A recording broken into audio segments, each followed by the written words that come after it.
Hi friends. അപ്പോൾ annual റിപ്പോർട്ടിനെ പറ്റിയിട്ട് സമഗ്രമായിട്ട് പഠിക്കുന്ന രണ്ടാമത്തെ വീഡിയോയിലേക്ക് എല്ലാവർക്കും സ്വാഗതം.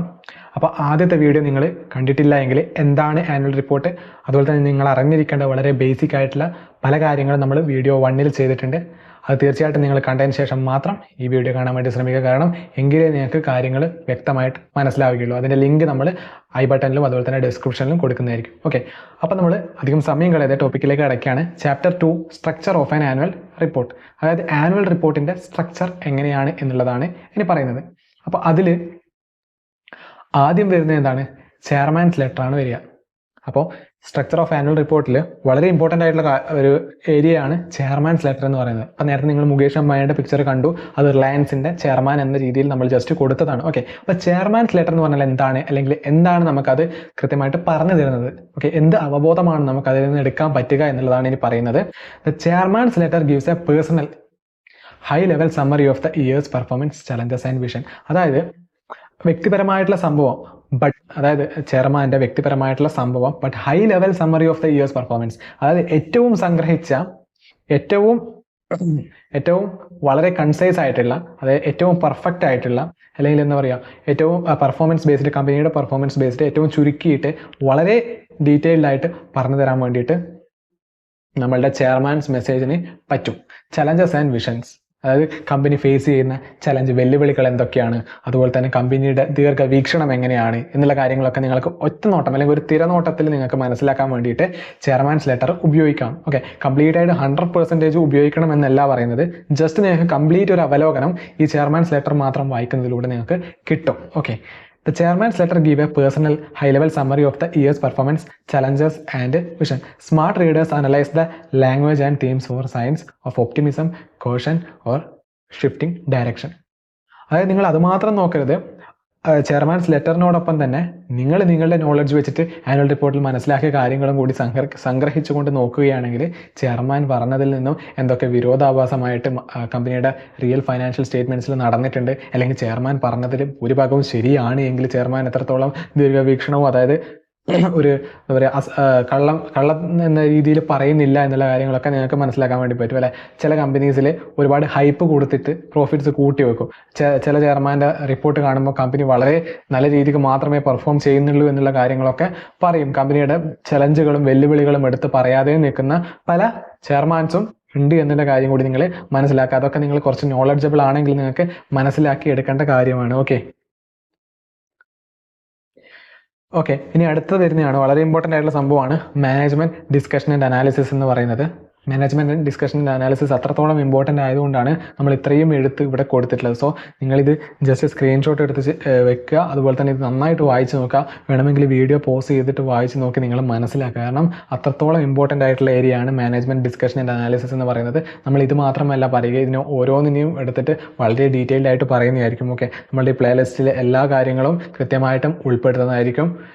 ഒരു ആനുവൽ റിപ്പോർട്ടിൻ്റെ ലിങ്ക് നമ്മൾ ഡിസ്ക്രിപ്ഷനിൽ കൊടുത്തിട്ടുണ്ട്. നമ്മളുടെ ഈ വീഡിയോ കഴിഞ്ഞ് കഴിയുമ്പോൾ നിങ്ങൾ ജസ്റ്റ് ഈ സംഭവങ്ങളൊക്കെ വെരിഫൈ ചെയ്യാൻ വേണ്ടിയിട്ട് നിങ്ങൾ ആ ആനുവൽ റിപ്പോർട്ട് ഓപ്പൺ ചെയ്ത് നമ്മൾ പറഞ്ഞ കാര്യങ്ങളൊക്കെ വെച്ചുകൊണ്ട് നിങ്ങൾ വായിച്ച് നോക്കാൻ വേണ്ടിയിട്ട് ശ്രമിക്കുക, അല്ലെങ്കിൽ കമ്പനീനെ പറ്റി മനസ്സിലാക്കാൻ വേണ്ടിയിട്ട് ശ്രമിക്കുക. The management discussion and analysis MD&A section is one of the most critical parts of N annual report. അതായത് ഒരു ആനുവൽ റിപ്പോർട്ടിൻ്റെ ഏറ്റവും പ്രധാനപ്പെട്ട, ഏറ്റവും ക്രിട്ടിക്കൽ ആയിട്ടുള്ള ഒരു പാർട്ടാണ് മാനേജ്മെൻറ്റ് ഡിസ്കഷൻ ആൻഡ് അനാലിസിസ് എന്ന് പറയുന്നത്. Offering a detailed narrative from the company's management on its finance and operational performance, business strategy, key risk and future outlook. അതായത് കമ്പനിയുടെ ഡീറ്റെയിൽഡ് ആയിട്ടുള്ള പെർഫോമൻസ് ഇവാലുവേഷൻ നിങ്ങൾക്ക് ഇതിൽ നിന്ന് കിട്ടും.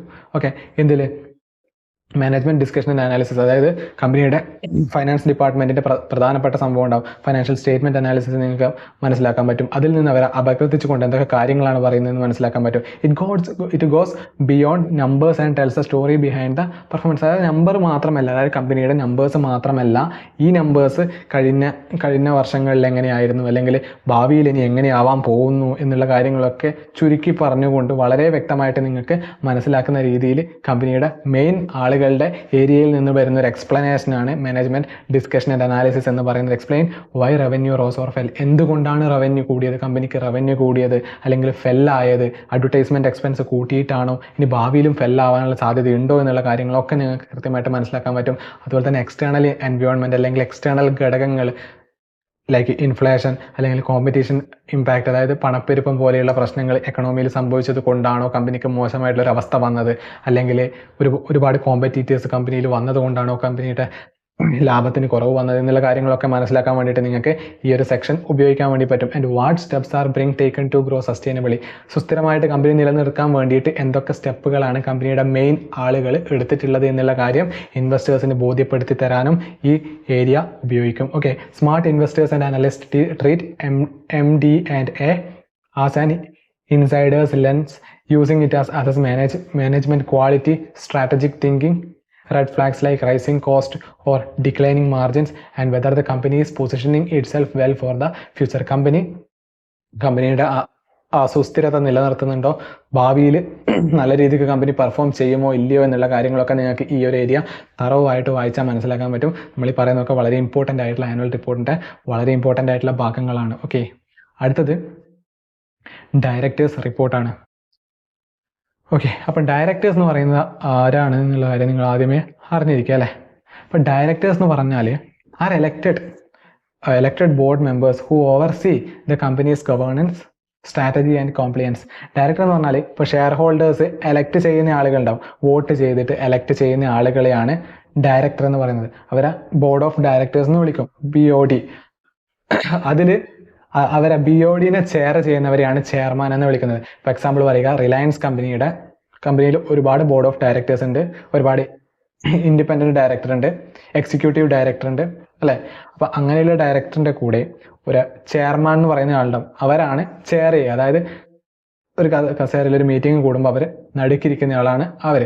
ഓക്കെ, ചെയർമാന് ഒരു എക്സ്ട്രാ വോട്ടിംഗ് റൈറ്റ് കൂടി ഉണ്ടാവും എന്നുള്ളത് വളരെ ഇമ്പോർട്ടൻ്റ് ആയിട്ട് നിങ്ങൾ കൺസിഡർ ചെയ്യേണ്ട ഒരു കാര്യമാണ്.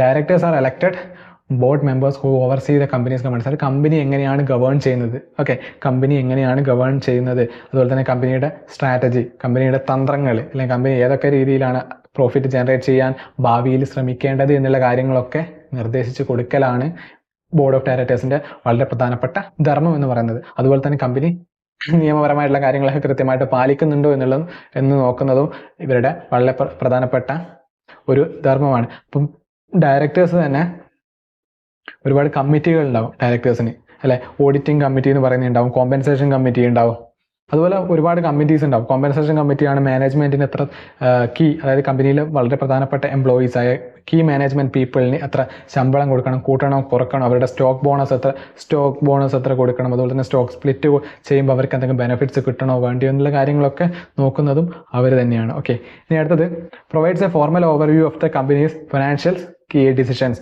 Dividends, CSR and regulatory compliance.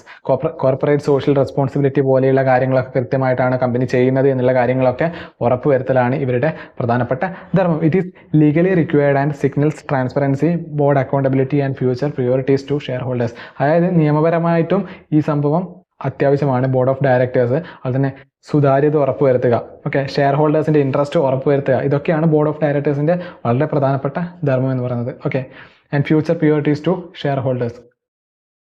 നമ്മൾ ബോർഡ് ഓഫ് ഡയറക്ടേഴ്സിൻ്റെ ജസ്റ്റ് ചെറിയൊരു മീറ്റിംഗ് ഇവിടെ കൊടുത്തിട്ടുള്ളത്, ജസ്റ്റ് ആ പിക്ചർ നിങ്ങൾ നോക്കുക. ഇതുപോലുള്ളൊരു അവസ്ഥയായിരിക്കും വലിയ ലിസ്റ്റഡ് ആയിട്ടുള്ള കമ്പനീസിൽ. ഇന്ത്യയിൽ മാത്രമല്ല, ലോകത്തുള്ള ഏത് കമ്പനീസ് എടുത്താലും ഇതുപോലത്തെ ഒക്കെ കാര്യങ്ങളായിരിക്കും നടക്കുക. ഓക്കെ, ഇനി എന്താണ് കോർപ്പറേറ്റ് ഗവേണൻസ് നോക്കാം നമുക്ക്. അപ്പോൾ corporate governance report shows how a company is managed responsibly, transparently and in the interest of all stakeholders. Corporate governance എന്ന് പറഞ്ഞാൽ ഒരു റിപ്പോർട്ടാണ്. Shows a company is managed responsibly, അതായത് കമ്പനി ഉത്തരവാദിത്തത്തോടെ പെരുമാറുന്നുണ്ടോ, സുതാര്യമായിട്ട് കാര്യങ്ങൾ ചെയ്യുന്നുണ്ടോ, ഇൻട്രസ്റ്റോ, അതായത് എല്ലാ സ്റ്റേക്ക് ഹോൾഡേഴ്സിനും, കമ്പനിയുടെ ഇൻട്രസ്റ്റഡ് ആയിട്ടുള്ള പാർട്ടീസ്, അതായത് കമ്പനിയുടെ സപ്ലയർ ആവാം, അല്ലെങ്കിൽ കമ്പനിക്ക് പൈസ കൊടുത്ത ലെൻഡർ ആകാം അല്ലേ, അല്ലെങ്കിൽ കമ്പനിയുടെ കസ്റ്റമർ ആകാം.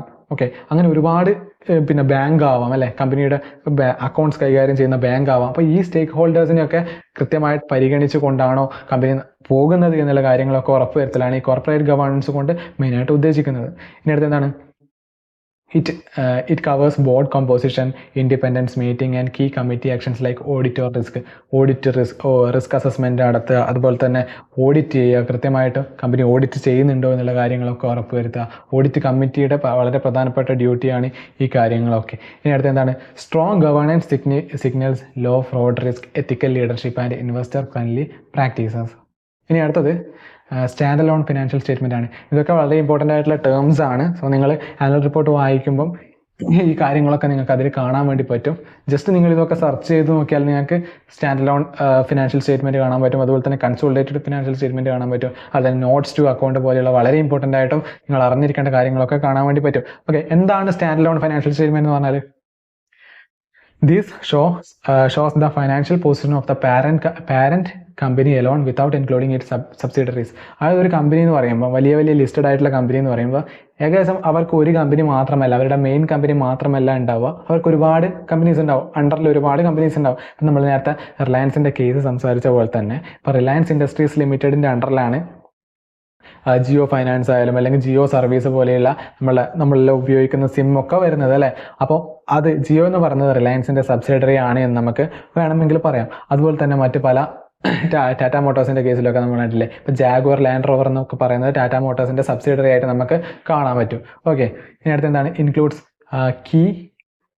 includes key reports, balance sheet, profit and loss, cash flow statement and notes to accounts. ഇപ്പോൾ സ്റ്റാൻഡ് അലോൺ ഫൈനാൻഷ്യൽ സ്റ്റേറ്റ്മെൻറ്റ്സിൽ ഈ കാര്യങ്ങളൊക്കെ ഇൻക്ലൂഡഡ് ആണ് എന്നുള്ള കാര്യമാണ് പറയുന്നത്.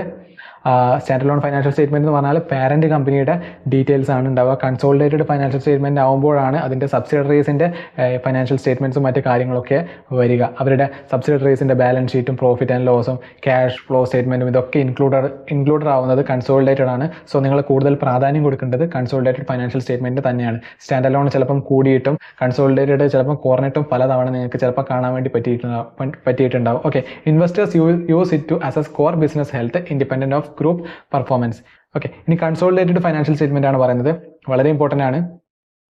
These present the company's financial performance of the parent company and all its subsidiaries as a single entity. അതായത് നമ്മൾ നേരത്തെ പറഞ്ഞ അതേ കാര്യം തന്നെ. ഇപ്പം ടാറ്റ ഗ്രൂപ്പിൻ്റെ കേസിൽ ടാറ്റ സൺസിന് ഒരുപാട് സബ്സിഡറീസ് ഉണ്ടാവും അല്ലേ. ടാറ്റ സൺസിൻ്റെ അണ്ടറിൽ വരുന്നതാണ് ഇത് ടാറ്റ മോട്ടോഴ്സ്, TCS അല്ലെങ്കിൽ ടിസ്കോ അല്ലേ, Tata iron and steel company, അല്ല ടാറ്റ സ്റ്റീൽ അല്ലെങ്കിൽ ടാറ്റ കൺസ്യൂമർ പ്രൊഡക്ട്സ് പോലെയുള്ള ഒരുപാട് കമ്പനീസ് വരുന്നുണ്ട്. അപ്പോൾ ഇതൊക്കെ അവരുടെ സബ്സിഡറിയാണ്. അപ്പോൾ കൺസോളിഡേറ്റഡ് ഫൈനാൻഷ്യൽ സ്റ്റേറ്റ്മെൻറ്റ് എടുത്ത് കൃത്യമായിട്ട് പഠിച്ചാൽ മാത്രമേ നിങ്ങൾക്ക് കൃത്യമായിട്ടും എല്ലാ കമ്പനീസിനെ പറ്റിയിട്ട് നിങ്ങൾക്ക് കൃത്യമായിട്ട് മനസ്സിലാക്കാൻ വേണ്ടി പറ്റുകയുള്ളൂ. It avoids double counting and gives A true picture of the entire business group strength and liabilities. Smart investors compare consolidated versus standalone to spot hidden losses, profit shifts or over dependence on subsidiaries. Okay, അപ്പോൾ consolidated financial സ്റ്റേറ്റ്മെൻറ്റിൻ്റെ കൃത്യമായിട്ടുള്ളൊരു വളരെ small ആയിട്ടുള്ളൊരു definition ഇവിടെയുണ്ട്. Just നിങ്ങളതൊന്ന് വായിച്ച് നോക്കുക. The aggregated financial reports of A parent company and it's subsidiary, എല്ലാം കൂടി ഉൾക്കൊള്ളുന്ന സംഭവം എന്നർത്ഥം. ഓക്കെ, ഇനി അടുത്തത് നോട്ട്സ് ടു അക്കൗണ്ട്സ് ആണ്. ഇത് വളരെ ഇമ്പോർട്ടൻ്റ് ആണ്. അതുകൊണ്ടാണ് നമ്മൾ സെപ്പറേറ്റ് ആയിട്ട് ഒരു സ്ലൈഡ് ഇതിന് വേണ്ടിയിട്ട് തന്നെ കൊടുത്തിട്ടുള്ളത്. അതായത് these are detailed explanations and breakdowns of the numbers in financial statements. അതായത് ഫൈനാൻഷ്യൽ സ്റ്റേറ്റ്മെൻറ്റ്സിൽ ഓരോ നമ്പറും, അതായത് ഓരോ പേര് കൊടുത്തിട്ടോ ഇത്രത്തോളം നമ്പറാണ് കൊടുത്തിട്ടുള്ളതായിരിക്കും. അപ്പോൾ എക്സാമ്പിൾ പറയുകയാണെങ്കിൽ ഇപ്പോൾ ഡിപ്രീസിയേഷൻ ഒരു 500 കോടിക്കാണ് കമ്പനി കാണിച്ചിട്ടുള്ളത് എങ്കിൽ, അപ്പോൾ ആ ഡിപ്രീസിയേഷനിൽ ഏത് ഡിപ്രീസിയേഷൻ ആണ് എടുത്തത്? ഫോർ എക്സാമ്പിൾ ഇപ്പോൾ സ്ട്രെയിറ്റ് ലൈൻ ഡിപ്രീസിയേഷൻ ആണോ എടുത്തത്, അല്ലെങ്കിൽ MACRS ആണോ എടുത്തത്, MACRS ഡിപ്രീസിയേഷൻ ഫോം ആണ് എടുത്തത് എന്നുള്ള കാര്യങ്ങളൊക്കെ അതിൽ ഡീറ്റെയിൽഡ് ആയിട്ട് പറയുന്നുണ്ടാവും. അപ്പോൾ സ്ട്രെയിറ്റ് ലൈൻ ആണ് കമ്പനി എടുത്തതെങ്കിൽ അതിൻ്റെ യൂസ്ഫുൾ ലൈഫിനെ ഈക്വൽ ആയിട്ട് ഡിവൈഡ് ചെയ്തുകൊണ്ട്, അതായത് അതിൻ്റെ യൂസ്ഫുൾ ഇയേഴ്സിനെ വെച്ചിട്ട് ഈക്വൽ ആയിട്ട് ഡിവൈഡ് ചെയ്തുകൊണ്ടാണ് ഓരോ വർഷവും കാണിക്കേണ്ട ഡിപ്രീസിയേഷൻ കാണിക്കുക. അതുപോലെ തന്നെ MACRS modified accelerated cost recovery system അല്ലെ, MACRS. അപ്പോൾ USA കൂടുതലായിട്ട് ഉപയോഗിക്കുന്നത് MACRS ആണ്. അപ്പോൾ അങ്ങനെയാണെങ്കിൽ ഏറ്റവും കൂടുതൽ ഡിപ്രീസിയേഷൻ കാണിക്കുന്നത് ഒരു അസറ്റിൻ്റെ ഏർലി ഇയേഴ്സിലായിരിക്കും. ഓക്കെ, വർഷം കഴിയും തോറും അതിൻ്റെ ഡിപ്രീസിയേഷൻ്റെ എമൗണ്ട് കുറച്ച് വരും. ഓക്കെ, അപ്പോൾ അതാണ് ഉള്ളത്. അപ്പോൾ അത് കൃത്യമായിട്ട് മനസ്സിലാക്കാൻ വേണ്ടിയിട്ട് ഇത് ഡിപ്രീസിയേഷൻ്റെ കേസിൽ മാത്രമല്ല നോട്ട്സ് ടു അക്കൗണ്ട്സ് മറ്റ് വളരെ പ്രധാനപ്പെട്ട ഇപ്പം ലോൺ ടേംസ്, അതായത് കമ്പനി ലോൺ എടുത്തിട്ടുണ്ടെങ്കിൽ ആ ലോണ് ഒരു വർഷത്തിനുള്ളിൽ അടക്കേണ്ടതാണോ അല്ലെങ്കിൽ 5-6 വർഷം കഴിഞ്ഞിട്ട് അടക്കേണ്ടതാണോ എന്നുള്ള ആ ടേംസും എഗ്രിമെൻറ്റും മറ്റ് കാര്യങ്ങളൊക്കെ നമുക്ക് നോട്ട്സ് ടു അക്കൗണ്ട് എടുത്താൽ ഡീറ്റെയിൽഡ് ആയിട്ട് ഓരോ സെക്ഷൻ നമുക്ക് കാണാൻ പറ്റും. ഒരു അനക്ഷർ പോലെയാണ് സംഭവം. Okay, the reveal hidden risk, accounting choice and company's assumptions not visible in headline figures. അതായത് ഒരു തലക്കെട്ടായിട്ട് നിങ്ങൾക്ക് കണ്ടാൽ മനസ്സിലാവാത്ത അതിന് ഇൻഡെപ്ത് ആയിട്ടുള്ള പല കാര്യങ്ങൾ നിങ്ങൾക്ക് മനസ്സിലാക്കണമെന്നുണ്ടെങ്കിൽ നിങ്ങൾ ഓരോ നോട്ട്സ് എടുത്തിട്ട് ഓരോ നമ്പേഴ്സ് ഉണ്ടാവും. ആനുവൽ റിപ്പോർട്ടിന് ഇത്രത്തോളം പേജസ് ഒക്കെ വരാനുള്ള കാരണം ഇത്രയും ഡീറ്റെയിൽഡ് ആയിട്ട് കാര്യങ്ങൾ പറയുന്നത് കൊണ്ടാണ് എന്നുള്ള കാര്യം കൂടി നിങ്ങൾ മനസ്സിലാക്കുക. Expert investors always read note to detect manipulation, red flag or deeper financial clarity. വ്യക്തമായിട്ട് നിങ്ങൾക്ക് ഫൈനാൻഷ്യൽ ക്ലാരിറ്റി വ്യക്തത വേണമെന്നുണ്ടെങ്കിൽ നിങ്ങൾ നോട്ട്സ് കൂടി വായിച്ചു നോക്കണം. അതുകൊണ്ടാണ് നമ്മൾ നോട്ട്സ് ടു അക്കൗണ്ട് സെപ്പറേറ്റ് ആയിട്ട് നിങ്ങൾക്ക് കാണിച്ചു തന്നത്. ഓക്കെ, വളരെ ഇമ്പോർട്ടൻ്റ് ആയിട്ടുള്ള കാര്യമാണ് നോട്ട്സ് ടു അക്കൗണ്ട്. ഇനി അടുത്തത് ഓഡിറ്റേഴ്സ് റിപ്പോർട്ടാണ്. അത് നമ്മൾ കാണുന്ന ചാർട്ടേഡ് അക്കൗണ്ടന്റ് ഇല്ലേ, അപ്പോൾ അവരുടെ പണിയാണ് ഇനി ഇവിടെ സംഭവിക്കാൻ പോകുന്നത്. It is a formal review by chartered accountant CA who checks if the companies financial follow law and truthfully reflect business performance. അപ്പോൾ ഇന്ത്യയുടെ കേസിലാണെങ്കിൽ ചാർട്ടേഡ് അക്കൗണ്ടന്റ് ആണ്, USA സർട്ടിഫൈഡ് പബ്ലിക് അക്കൗണ്ടന്റ് ആണെന്ന് പറയാം. അതുപോലെ തന്നെ ACCA പോലെയുള്ള മറ്റ് കൺട്രീസിൽ അങ്ങനെ പല പേരിലും ഇവർ അറിയപ്പെടും. Okay, if the companies financial follow, അതായത് കമ്പനിയുടെ സാമ്പത്തികം അല്ലെങ്കിൽ ഫൈനാൻഷ്യൽ നമ്പേഴ്സ്, അതായത് രാജ്യത്തിന്റെ നിയമം പാലിച്ചിനോ നോക്കും, അല്ലെങ്കിൽ സത്യസന്ധമായിട്ടാണ് ബിസിനസ് പെർഫോം ചെയ്തത് എന്നുള്ള കാര്യങ്ങളൊക്കെ മനസ്സിലാക്കാൻ വേണ്ടിയിട്ടാണ് ഓഡിറ്റർ റിപ്പോർട്ട് കൊടുക്കുന്നത്. Okay, the report type clean, qualified, adverse or disclaimer. അപ്പോൾ റിപ്പോർട്ട് ടൈപ്പ് എന്ന് പറയുന്നത് വളരെ പ്രധാനപ്പെട്ടിട്ട് 4 എണ്ണാണുള്ളത്. Tells how trustworthy the numbers are, എത്രത്തോളം വിശ്വസ്തമാണ് ആ കമ്പനി അവിടെ കൊടുത്തിട്ടുള്ള ഫൈനാൻഷ്യൽ നമ്പേഴ്സും മറ്റു കാര്യങ്ങളൊക്കെയാണ് ഈ റിപ്പോർട്ടിൽ പറയുന്നത്. അപ്പോൾ ക്ലീൻ എന്ന് പറയുന്നതും ക്വാളിഫൈഡ് എന്ന് പറയുന്നതും ആഡ്വേഴ്സ് എന്ന് പറയുന്നതും ഡിസ്ക്ലെയിമർ എന്ന് പറയുന്നതാണ് 4 ടൈപ്സ്. അപ്പോൾ അതിൽ വളരെ പ്രധാനപ്പെട്ടതാണ് അൺക്വാളിഫൈഡ് എന്ന് പറയുന്നത്. അൺക്വാളിഫൈഡ് എന്ന് പറഞ്ഞാൽ കമ്പനി നല്ല രീതിക്കാണ് പെർഫോം ചെയ്തത്, യാതൊരുവിധ തരത്തിലുള്ള പ്രശ്നവും ഉണ്ടാക്കിയിട്ടില്ല എന്നുള്ള കാര്യമാണ് ഈ അൺക്വാളിഫൈഡ് കൊണ്ട് ഉദ്ദേശിക്കുന്നത്. ക്വാളിഫൈഡ് ആണെങ്കിൽ കമ്പനിയിൽ ചെറിയൊരു പ്രശ്നമുണ്ട്, ഓക്കെ, അതൊന്ന് പരിഹരിക്കേണ്ടതായിട്ടുണ്ട് എന്നുള്ള രീതിയിലാണ് ചാർട്ടേഡ് അക്കൗണ്ടന്റ് അല്ലെങ്കിൽ ഓഡിറ്റർ റിപ്പോർട്ട് ചെയ്യുന്നത്. ആഡ്വേഴ്സ് ആണെങ്കിലോ ഈ കമ്പനി അത്യാവശ്യം മോശമായിട്ടുള്ള രീതിയിലാണ് ചെയ്തത്, ഈ നമ്പേഴ്സ് ഒന്നും വിശ്വസനീയമല്ല, പല കാര്യത്തിലും മിസ്റ്റേക്സ് ഉണ്ട് എന്നുള്ള കാര്യമാണ്. ഇനി ഡിസ്ക്ലെയിമർ ആണെങ്കിലോ ഈവൻ കമ്പനീന്റെ ഇപ്പോഴത്തെ അവസ്ഥ എന്ന് പറയുന്നത് ഓഡിറ്റ് ചെയ്യാൻ പോലും പറ്റാത്തൊരവസ്ഥയിലാണ് കമ്പനി ഉള്ളത്. കമ്പനി നിലനിൽക്കുമോ പൊട്ടുമോ, അതായത് കമ്പനി വളരെ മോശമായിട്ടുള്ള രീതിയിലാണ് പ്രവർത്തിക്കുന്നത് എന്നുള്ളതാണ് ഡിസ്ക്ലെയിമർ കൊണ്ട് ഉദ്ദേശിക്കുന്നത്. സോ വളരെ ഇമ്പോർട്ടൻ്റ് ആണ് ഈ ഓഡിറ്ററിന്റെ റിപ്പോർട്ട് എന്ന് പറയുന്നത്. ഇനി അടുത്തത് common people should look for phrases like true and fair view or other like going concern doubts. അതായത് ഗോയിങ് കൺസേൺ ഡബ്റ്റ് എന്നൊക്കെ ഒരു ചാർട്ടേഡ് അക്കൗണ്ടന്റ് പറഞ്ഞിട്ടുണ്ടെങ്കിൽ കമ്പനി ദീർഘകാല അടിസ്ഥാനത്തിൽ നിൽക്കാനുള്ള പോസിബിലിറ്റി ഇല്ല എന്നുള്ളതാണ്. അതായത് ഗോയിങ് കൺസേൺ എന്ന് പറഞ്ഞാൽ ഒരു വളരെ ഇമ്പോർട്ടൻ്റ് ആയിട്ട് ഒരു പ്രിൻസിപ്പിൾ ആണ്. അതായത് കമ്പനി ഒരു ഫ്യൂച്ചറിസ്റ്റിക് ആയിട്ട്, അതായത് കമ്പനി എന്താ പറയാ, നശിക്കൂല, കമ്പനി ഭാവിയിൽ നടന്നുകൊണ്ടേയിരിക്കും. ഓക്കെ, എത്ര കാലം കഴിഞ്ഞാലും കമ്പനി ദീർഘകാലമായിട്ട് നടന്നുകൊണ്ടിരിക്കും. അതായത് ഓണർ മരിച്ചാൽ പോലും കമ്പനി ശക്തമായിട്ട് മുന്നോട്ടേക്ക് പോയിക്കൊണ്ടിരിക്കും എന്നുള്ളതാണ് ഗോയിങ് കൺസേൺ പ്രിൻസിപ്പിൾ പറയുന്നത്. അപ്പോൾ അതിലൊരു ഡബ്റ്റ് രേഖപ്പെടുത്തിയിട്ടുണ്ടെങ്കിൽ കമ്പനിയുടെ പെർഫോമൻസ് വളരെ മോശമാണ്, അല്ലെങ്കിൽ എന്തോ ഒരു മിസ്റ്റേക്ക് ഉണ്ട് എന്ന് ഇൻവെസ്റ്ററിനെ ബോധ്യപ്പെടുത്തുന്ന ഒരു സ്റ്റേറ്റ്മെന്റ് ആണ് ഈ ഗോയിങ് കൺസേൺ ഡബ്റ്റ്സ് എന്നൊക്കെ പറയുന്നത്. ഇനി ratio analysis and key metrics. This section break down, നമ്മൾ പറയുന്നത് ഇതൊക്കെ നമ്മൾ വളരെ ഡീറ്റെയിൽഡ് ആയിട്ട് സംസാരിക്കുന്നതാണ് ഓരോ സെക്ഷനായിട്ടും.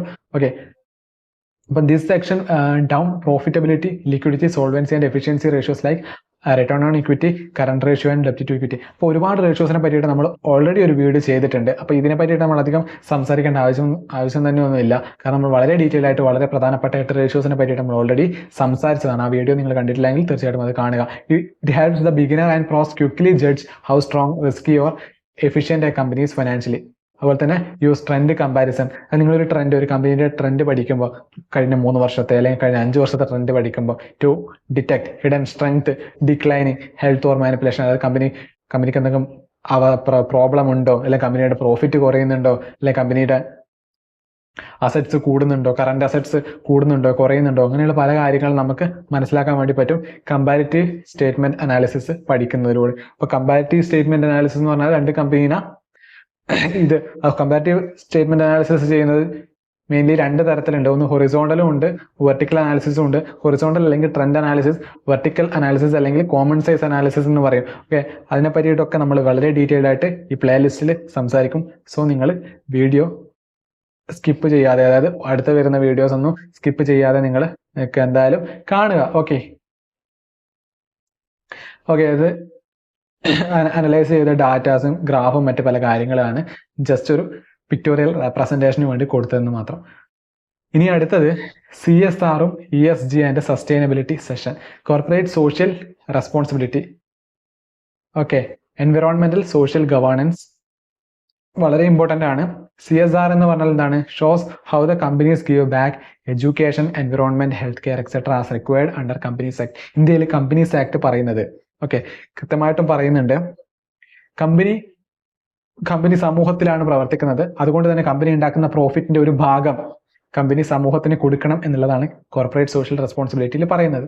ഓക്കെ, അതിൽ കൃത്യമായിട്ട് പറഞ്ഞാൽ കമ്പനി ഒരു ഇത്ര എമൗണ്ട് പ്രോഫിറ്റ് ഉണ്ടാക്കിയാൽ ആ പ്രോഫിറ്റിന് മുകളിൽ ഒരു 10% CSR ഫണ്ടായിട്ട് കൊടുക്കണം എന്നുള്ള രീതിയാണ് ഇവിടെ ഉദ്ദേശിക്കുന്നത്. ഓക്കെ, അപ്പോൾ എഡ്യൂക്കേഷന് കൊടുക്കും, എൻവിറോൺമെന്റിന് കൊടുക്കും, അല്ലെങ്കിൽ ഹെൽത്ത് കെയറിന് കൊടുക്കുന്ന ഒരു രീതി. ഇനി അടുത്തത് ESG, environmental social governance, highlights how the company performs and ethical climate and stakeholder metrics key for modern investors. അതായത് ഒരുപാട് കമ്പനീസ് ഇപ്പോൾ തഴച്ചു വളരുന്ന ഒരു സമയത്ത് ഒരുപാട് പൊല്യൂഷനും നടക്കാനുള്ള പോസിബിലിറ്റി ഉണ്ട്. അപ്പോൾ അങ്ങനെയുള്ള പൊല്യൂഷൻ കുറക്കുക എന്നുള്ള ലക്ഷ്യത്തോടെയാണ് ഈ സംഭവം ഇംപ്ലിമെന്റ് ചെയ്തതെന്ന് നിങ്ങൾക്ക് മനസ്സിലാക്കാൻ വേണ്ടി പറ്റും. Smart traders use this section two judge long term credibility, risk resilience and global investor appeal. Okay, അതായത് ഈ കാര്യങ്ങളൊക്കെ കൃത്യമായിട്ടാണ് നല്ല രീതിക്കാണ് ഇവർ ഫോക്കസ് ചെയ്യുന്നതെങ്കിൽ ഇൻവെസ്റ്ററിന് ഒരു ഒപ്റ്റിമിസം ഉണ്ടാവും. അതായത് ഈ കമ്പനി ഭാവിയിൽ അധികം എന്താ പറയുക പൊല്യൂഷൻ ഒന്നും ഉണ്ടാക്കില്ല, അല്ലെങ്കിൽ നല്ല രീതിക്ക് പെർഫോം ചെയ്യും. ഓക്കെ, അങ്ങനെ വിചാരിച്ചാൽ തന്നെ കമ്പനിയിൽ ഒരുപാട് ഫണ്ട് വരും അല്ലെ. ഇൻവെസ്റ്റർ ഒരുപാട് പൈസ നിക്ഷേപിച്ചാൽ കമ്പനി നല്ല രീതിക്ക് വളർത്താൻ വേണ്ടിയിട്ടും നല്ല ഒരു ഇമേജ് പബ്ലിക്കിന്റെ ഇടയിലും ഗവൺമെന്റിന്റെ ഇടയിലും ഇൻവെസ്റ്ററിന്റെ ഇടയിലും ഉണ്ടാക്കിയെടുക്കാൻ വേണ്ടിയിട്ട് സഹായിക്കും. അതുകൊണ്ടാണ് ഇതിനെ സസ്റ്റൈനബിലിറ്റി സെക്ഷൻ എന്ന് പറഞ്ഞത്. സുസ്ഥിരപരമായിട്ടുള്ള ഒരു സെക്ഷനാണ് ഈ ഏരിയ. ഓക്കെ, നമ്മൾ ചാപ്റ്റർ 3 ഏകദേശം എത്തിയിട്ടുണ്ട്. ഇനി അടുത്ത വീഡിയോ നമ്മൾ സംസാരിക്കാൻ പോകുന്നത് understanding the chairmans and management message. അതായത് ചെയർമാന്റെ മെസ്സേജ് നമ്മൾ എങ്ങനെ മനസ്സിലാക്കണം, അല്ലെങ്കിൽ ആ കമ്പനിയുടെ കീ ആയിട്ടുള്ള മാനേജ്മെന്റിന്റെ മെസ്സേജ് മനസ്സിലാക്കലാണ് നമ്മൾ അടുത്ത വീഡിയോ.